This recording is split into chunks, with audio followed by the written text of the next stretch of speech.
Welcome, dear listeners, to another chilling installment of the Midnight Hour podcast.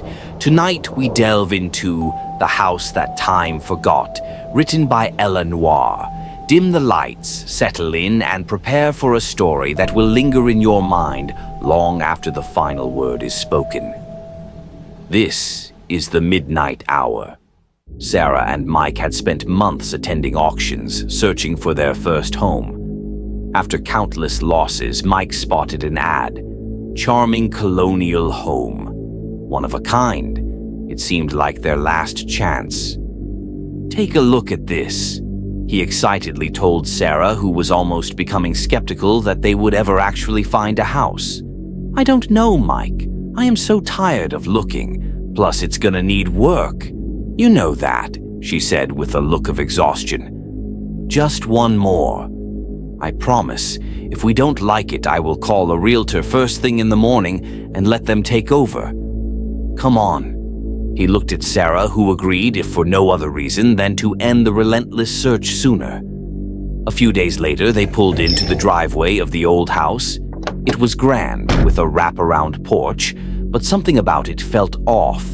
The air was too cold, and Sarah noticed an elderly couple among the bidders. The woman stared at her. She was unsettlingly familiar, though Sarah couldn't place her. When the bidding escalated, Mike made a final, desperate offer, higher than they'd budgeted. That's all our savings, Sarah murmured. We'll make it work, Mike insisted. After they won, the elderly couple approached. The woman leaned in, her voice barely a whisper. Houses like this, they don't let go. Before Sarah could respond, the couple disappeared into the crowd, leaving her with an eerie chill. The next few weeks flew by with packing, sorting, and preparing taking up much of their time. They moved in quickly, but Sarah couldn't shake the feeling that something was wrong. At night, the house felt alive, the air heavy, strange scratching sounds coming from within the walls. Sarah began to hear faint whispers, too soft to make out, but persistent. One night, as they sat at the table enjoying a meal, Sarah told Mike about her worries. It's just an old house, he said dismissively. Probably mice. But she wasn't convinced. The whispers grew louder.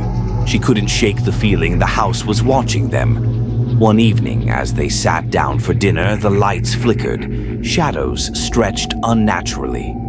Did you see that? She asked, her voice trembling. Mike frowned. It's just the wiring. But the lights flickered again, and the shadows seemed to shift on their own. See, this is what I was talking about, Mike, she said sharply, slamming her fist down on the table. Fine, I'll check the breaker, Mike said, heading to the basement.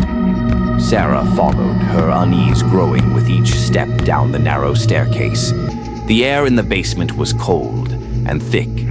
Suddenly, the door shut behind them with a deafening bang. Sarah gasped, clutching Mike's arm. The bulb overhead flickered violently, casting erratic shadows. And then came the whispers, louder now, filling the room, as though the walls themselves were speaking. Do you hear that? Sarah whispered. Mike nodded, pale. It's probably the wind. The whispers grew into agonized screams, filling the air. Sarah's pulse raced as two figures emerged from the shadows, the elderly couple from the auction. Their faces were twisted, their eyes hollow. They drifted closer, their movements slow and unnatural. You didn't listen, the woman rasped. It's too late now. It's already feeding. Sarah's heart pounded. What are you talking about? As the couple approached, their faces smoothed, their wrinkles disappearing. They were growing younger, vibrant. Sarah looked down at her own hands and gasped. Her skin was gray, wrinkled. Mike's face had aged, his hair graying before her eyes. The woman smiled coldly. The house gives life, but it always takes from someone else. The man nodded, pity in his voice. We were like you once. Now you'll be like us. That's how the house survives. Sarah backed away, her breath shallow. What do we do? The woman's smile faded. You hear them, don't you? The whispers. They're the ones who couldn't escape the curse. The whispers grew louder, desperate. Without another word, the couple bolted for the stairs, leaving Sarah and Mike in the basement, alone with the rising chorus of voices. The next morning, a new ad appeared in the paper. Charming colonial home, one of a kind. Well, dear listeners, it seems Sarah and Mike got quite the mortgage on their dream house. Guess you could say their new home really flipped on them. Will Sarah and Mike escape, or will they become the next whispers in the walls? This has been The House That Time Forgot, written by Ella Noire. Until next time, as the midnight hour draws near once again.